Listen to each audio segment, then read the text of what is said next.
Total MMR रिजनचा प्रश्न उभा राहणार. ह्याच्यातनं एक गोष्ट जी मी सगळ्या महाराष्ट्राला सांगू इच्छितो ती म्हणजे 2024 जर तुमचं नाव असेल आणि आत्ताच्या लिस्टमध्ये जर समजा तुमचं नाव गाळलं गेलं असेल तर तुम्ही लगेच ते नजरेत आणून द्या. तसं तुमचं नाव ते गाळू शकत नाही. म्हणजे ॲपमध्ये गाळलं गेलं आहे किंवा ड्राफ्ट लिस्टमध्ये गाळलं गेलं आहे, असे गाळण्याचा कार्यक्रम जर कोणी केला असेल तर तो गाळण्याचा कार्यक्रम चुकीचा आहे. आणि सगळ्यांनी एन्युमरेशन फॉर्म जो आहे त्याच्यातला कोणी तुम्हाला काहीही सांगू, तिसऱ्या क्रमांकाचा जो माहिती आहे, तुमचं नाव, तुमचा मोबाईल नंबर, तुमचा पत्ता, तुमच्या आईवडिलांचं नाव, तेवढं मात्र कंपल्सरीली भरून BLOकडे द्या. BLOनी नाकारता, BLOला नाकारण्याचा अधिकार नाही, BLOला डॉक्युमेंट्स मागण्याचा अधिकार नाही.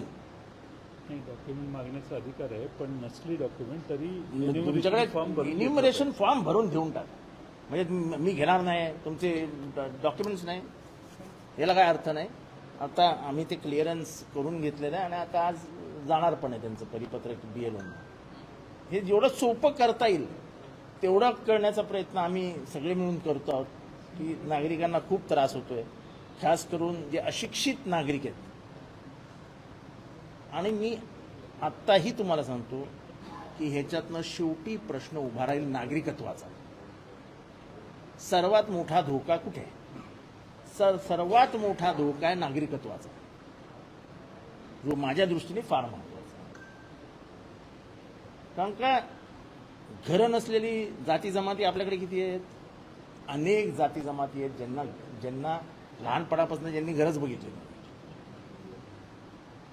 असे अनेक प्रश्न महाराष्ट्रात उभे राहतील. ते कसे सोडवायचे त्याच्यासाठी आम्ही आज आलो होतो आणि त्याच्यापुढेही येत राहू. पण मात्र ही डेट फार पुढे जाईल का? तर ही डेट फार पुढे जाणार नाही. त्यामुळे 2024च्या यादीत जरी तुमचं नाव असेल तरी तुमचं नाव ग्राह्य मानलं जाईल. त्याच्यावरती तुम्ही ठाम राहा. 2002 नाव नाही, पण 1995 नाव आहे, काळजी करायची नाही. ते नाव ग्राह्य मानलं जाणार. ते नाव ग्राह्य मानलं जाणार. गोंधळाचं वातावरण आहे. BLOला व्यवस्थित ट्रेनिंग मिळालेलं नाहीये. BLO ॲपमध्ये प्रचंड गफलती झालेल्या आहेत, नावं चुकीची आलेली आहेत. तरी काळजी करण्याचं कारण नाही. ह्याच्यावरती सगळ्यावरती उपाय शोधले जाणार आहेत.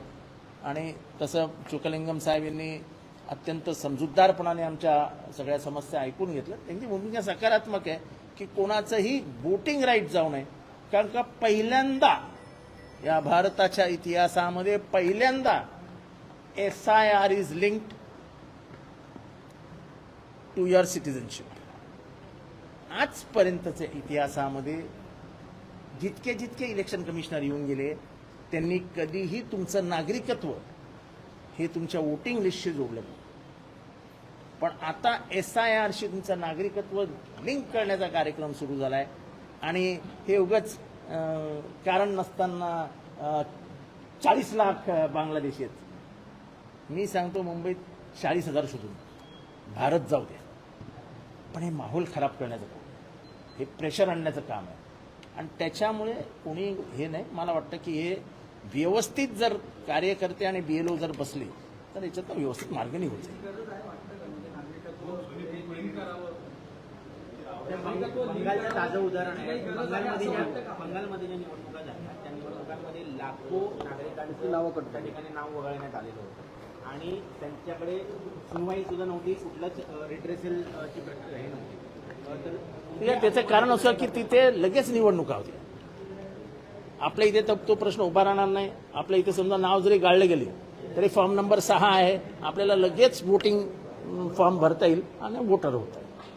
तो काही प्रश्न येणार नाही. पण तरी त्रास मात्र होणारच. मंत्री चंद्रकांत पाटलांनी सभागृहात सांगितलं गेलं होतं की त्या मुदतवाढी संदर्भात राज्य सरकारकडून निवडून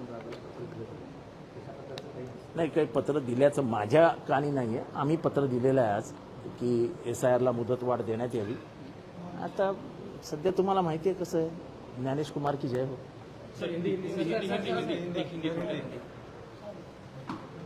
सर क्या कहेंगे, आज चुनाव आयोग की चोकोलिंगम से आप मुलाकात की? हमने आज मुख्य चुनाव आयुक्त महाराष्ट्र के मुख्य चुनाव आयुक्त चोकालिंगम जी से बात की। एसआईआर के में जो गड़बड़ियां हो रही है, जो कुछ धांधली हो रही है, उसके ऊपर उनको हमने कुछ प्रूफ दिए। वो भी बड़े अच्छे तरीके से पेश आए और उन्होंने कहा कि जहां भी मुसीबत आएगी हम आपके लिए आएंगे। पर मुझे सबसे बड़ा डर यह है मेरे दिल में कि एसआईआर में नाम काट के आपके भारत के नागरिक होने पे सवाली निशान पैदा करने का, जो आज तक कभी नहीं हुआ था। और इसलिए कुछ लोग चिल्ला रहे, भौंक रहे हैं, 40 लाख है, 50 लाख है। इतने देर रुके क्यों हैं? अगर बांग्लादेशी इस देश में है तो भगा डालो उनको।